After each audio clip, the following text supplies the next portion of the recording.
Hey, there you are. Hey guys, thanks for stopping by Gregsbeerreviews today. Let's go see what's in the fridge today, guys.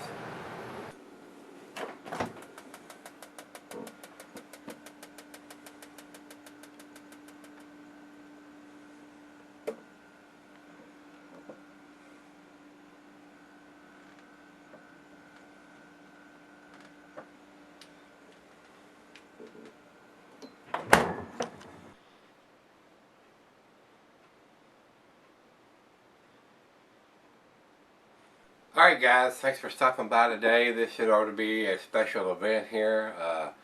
I'm not going to promise you this is not going to be a 20-minute video since we're going to do two beers here. What we have here is their KBS Kentucky Breakfast Stout. This is the 2010 edition that I've had in the refrigerator, and this is the 2013, which is the last edition that Adam sent me a month or so ago.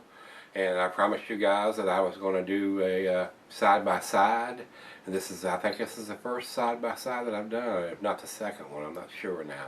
I don't do very many side-by-sides, so we're going to see how the 2010 has aged, and if it's just as good as the freshest bottle that's available here that Adam sent me. It is a awesome beer. I did this beer in one of the very first beer reviews I did, and it was my favorite at the time. I mean, this is an 11.2% alcohol by volume, and what they've done is they've aged it in the bourbon barrels. Commercial description, it says here, a bit of backwoods pleasure without the banjo. Well, that's a good thing as far as I'm concerned. If you're out, if you're out in a canoe or out in the woods and you start hearing banjo music, you better run. This strong stout is brewed with a hint of coffee and vanilla, then aged in oak bourbon barrels. Our process ensures that strong bourbon undertones come through with the finish in every batch we brew.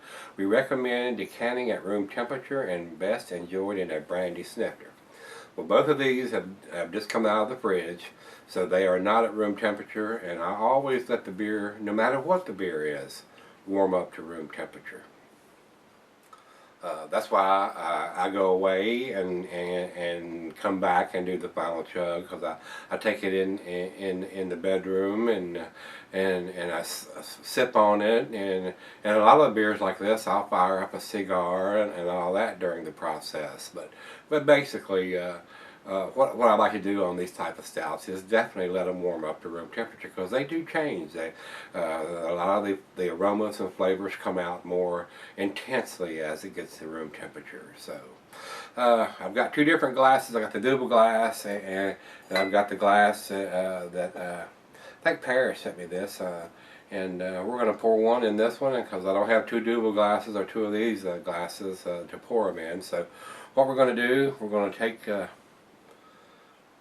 this one, and we're going to pour the 2010 in the double glass and see what we end up with, guys. Not a big hiss off of this. Let's go down the center. What do you think? That's as black as motor oil, guys.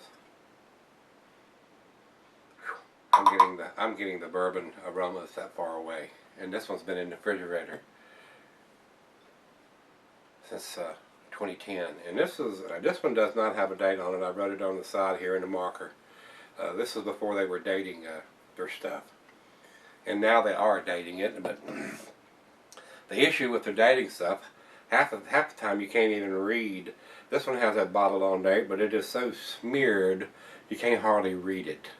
I mean, if they're going to take the time to date their bottles, they may want to make sure that it's actually getting a date that somebody can legibly read.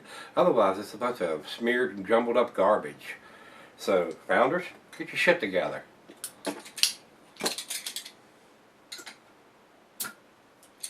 Just a tad more hiss on this one, not much. Down the center, we're going to go on this one. And this is like a smaller glass, but it should hold. Now look at how much more head this one pours down the center than that one. Now this is the fresh one. Look at the difference.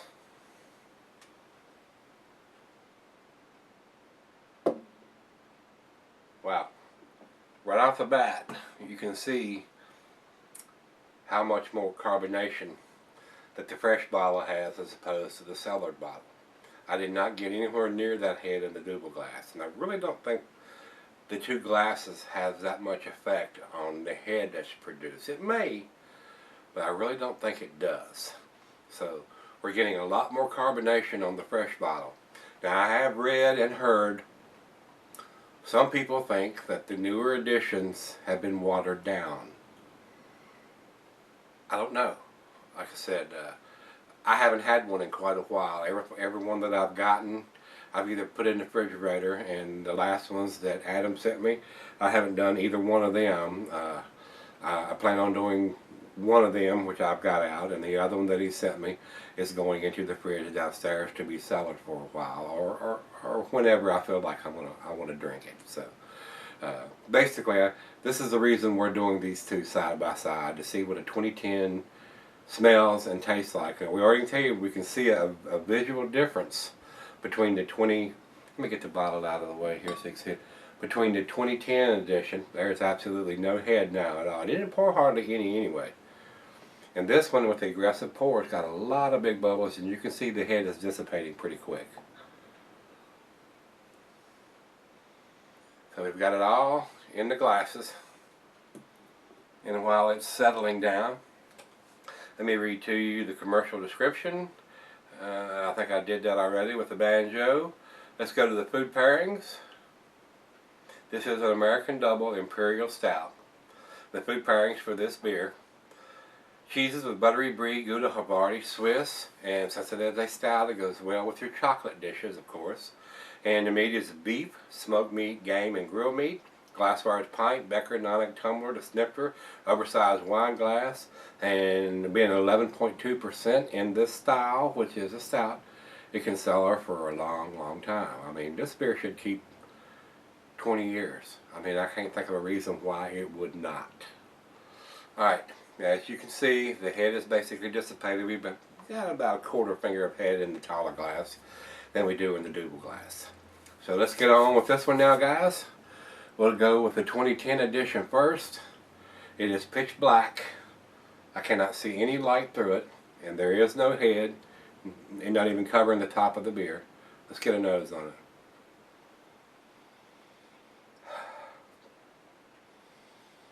Definitely get the bourbon barrel aging right off the bat. I mean, it's got a wonderful bourbon smell to it. Rich, roasty malt, caramel, toffee. Maybe a hint of some dark fruit, raisin, dates, plums, figs. But the bourbon stands out more than anything else in the glass. So, over to this one. This is the 2013 edition.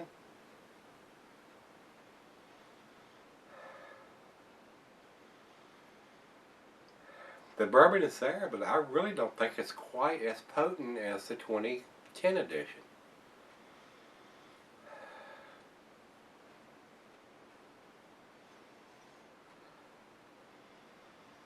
No, I really don't think it's quite as bourbony as this edition. So maybe what I've heard, they're onto something. Maybe they have watered it down, or maybe they're using reused bourbon barrels instead of fresh bourbon barrels.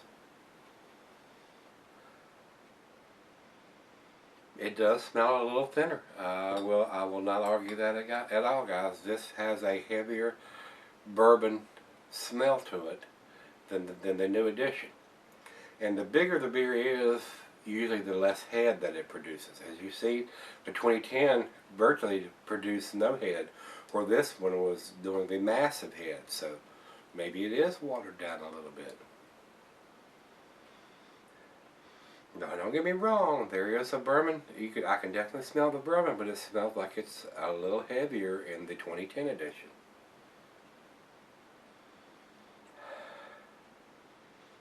And over into the light, it is dark. I cannot see any light through it, so it's just as opaque as this. But even still, this is showing just a little bit more head sticking around than that one does. There is no head on that one at all. Or this one has still got some around the outside of the glass. And you can see it's already left a big ring around the top where the foam came up to the top. Left a nice lacing on the glass. Being this one smells a little lighter, it has more head, I'm going to start off with this one because I don't want to drink the heavier one first and then go with the lighter one and not be able to taste it. So I think this one smells a little lighter and a little more watered down. Just my opinion, guys.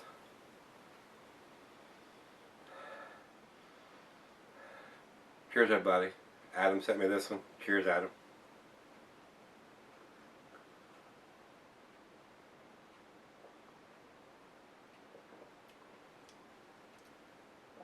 The bourbon is definitely there in the taste. I mean, there's no doubt about it.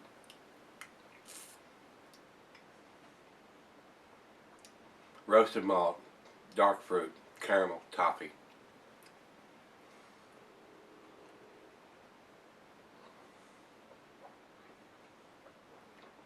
A hint of vanilla, coconut. But it tastes a little thinner to me, from what I remember. Let's taste this one.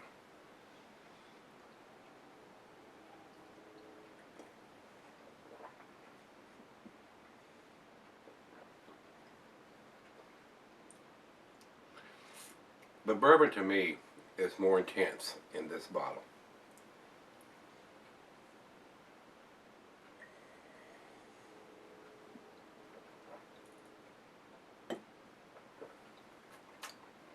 To me, the alcohol tastes more intense from the 2010 than it does this. It's just a tad more boozier than what I'm getting here.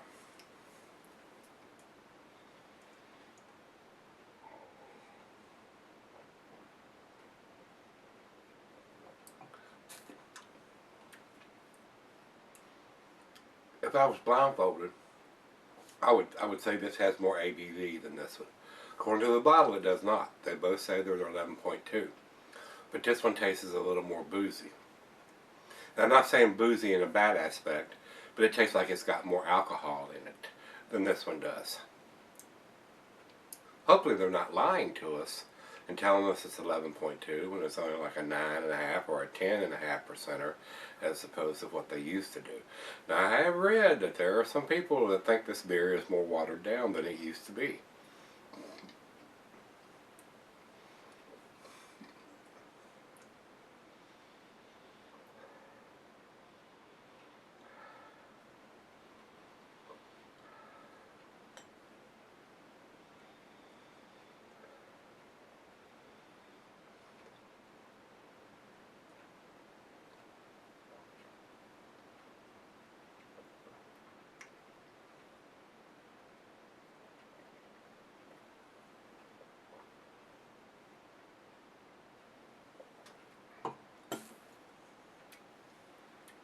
It's definitely got a stronger alcohol presence than this one to me.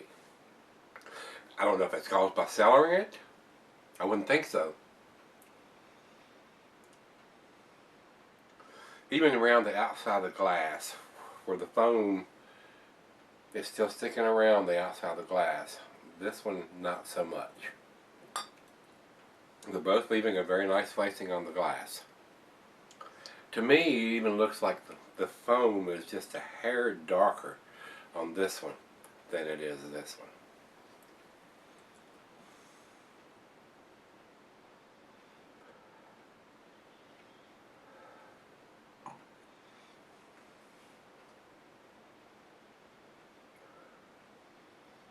This one just smells a little more intense to me than that. So maybe we'll cellar the new one. I have one more, and we'll do another side by side in another 3 to 5 years and see what that does to the beer. But anyway, we're going to let these warm up. They're right out of the fridge, and they're going to change a little bit and get more intense in flavors and aromas, and probably the alcohol too, as they warm up. So, and I'm sure the other half wants to taste them too. I don't know if she's going to be able to tell quite the difference that I can, but to me, right now, it tastes like this one is a hair stronger and a tad more boozier than what we're getting from this one right here now. So let's let them warm up, and I'll come back and we'll see where they end up, guys. Alright guys, I'm back. Got just a little left here. Let the other half taste some of this, and she tasted the first one. I gave her the 2013 edition first, and she said, give me some dark fruit like prunes or something. Then I gave her the 2010 edition, and she goes, bourbon, this is much better. And I'm going, So, didn't tell her what it was. Just gave her both glasses and let her try the 2013 first and the 2010 second. And she gave me her honest opinion, and I would not disagree with that whatsoever. So, they've both been warming up to room temperature. Been sipping on them about 30 minutes or so. And they both look very similar in the glass now. Even the 2010 edition has just a slight ring around the outside here as far as lacing on the head, and this one is no head whatsoever. It's perfectly flat. There's nothing going on top of the beer. So let's do the final chug on these two. This is the 2013 edition.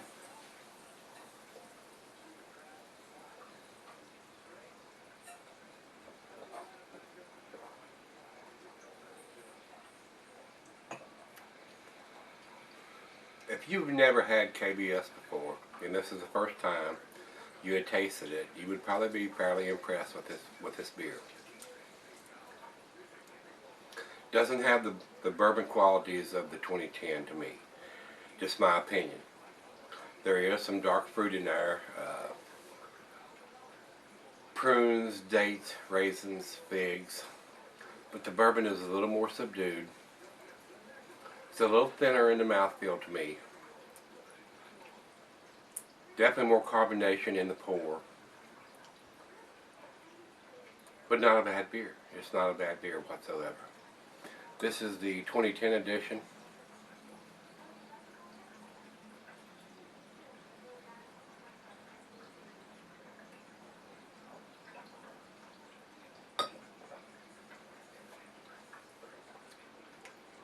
To me, there's more bourbon taste to it. I'm getting the deep roasted dark or rich malt.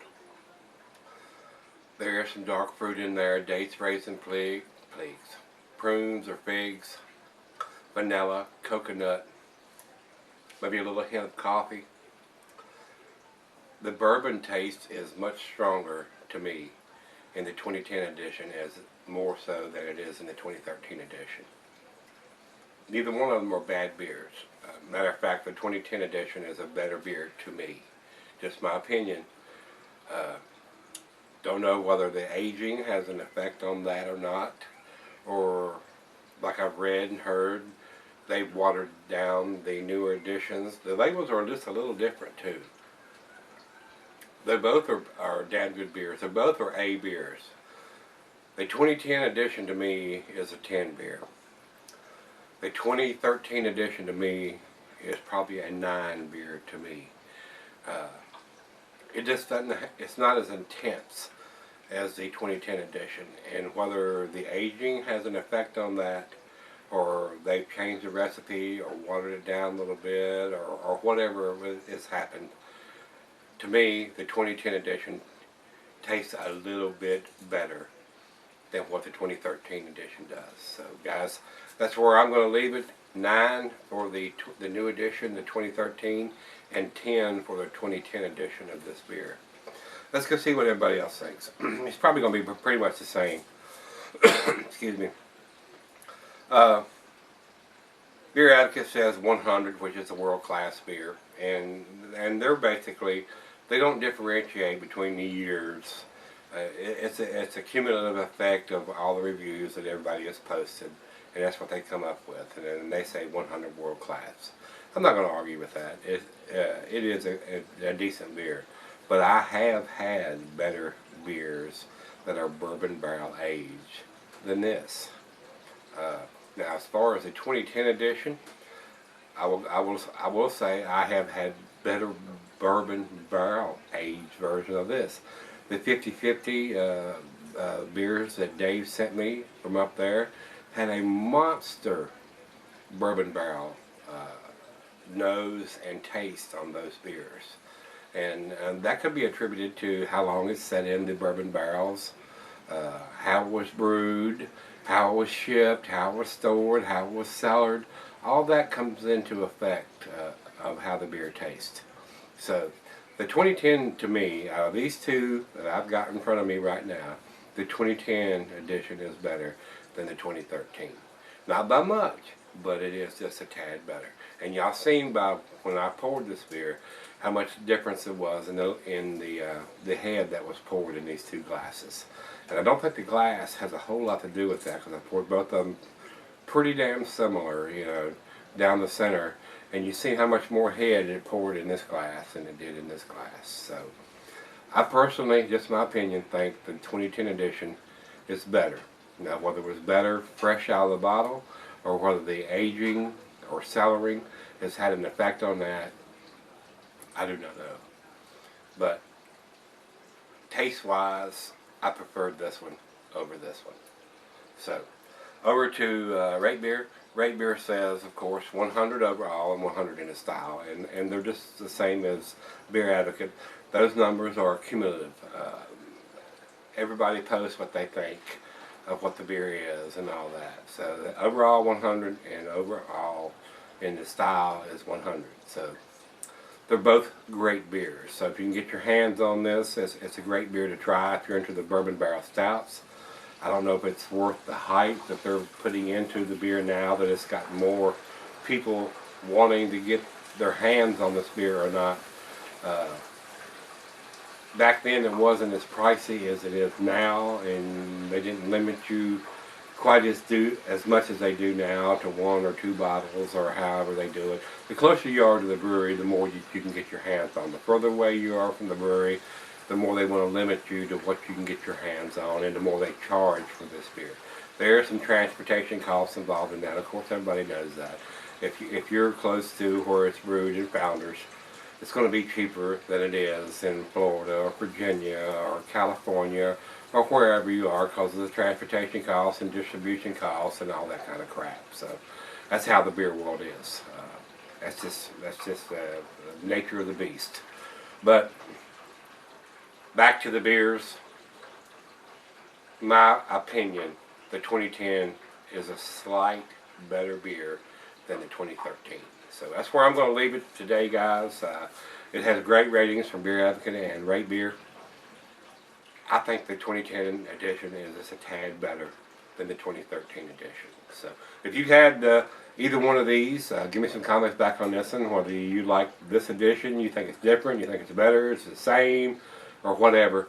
Let me know what you think, guys, and we're going to wrap it up on this one. The new beer opener should be in here within a couple of days. If I've not got them by then, as soon as I get them, I'm going to do a video and post them, and hopefully anybody that needs one, I will be able to ship them out before I go on my little sabbatical 6-week vacation. And I will remind you, there will not be any beer reviews during the vacation, and I won't be able to answer any emails or new subscribers or any of that kind of stuff. So I'm going to take a short break from all of that, and probably I'll have several hundred different emails when I get back, but I'm not going to be able to answer those till I get back. I'm going to be kind of busy, got my hands full, going across the country on the motorcycle, and going to try to visit as many breweries as I can. But the other couple that's going with us are not into the craft beer, so we'll see how that goes. So we're going to leave together. I don't know if we'll come back together. So that's how that's going to go. So let me know what you think of these two beers. Let's go see what's in the fridge tomorrow. See you then.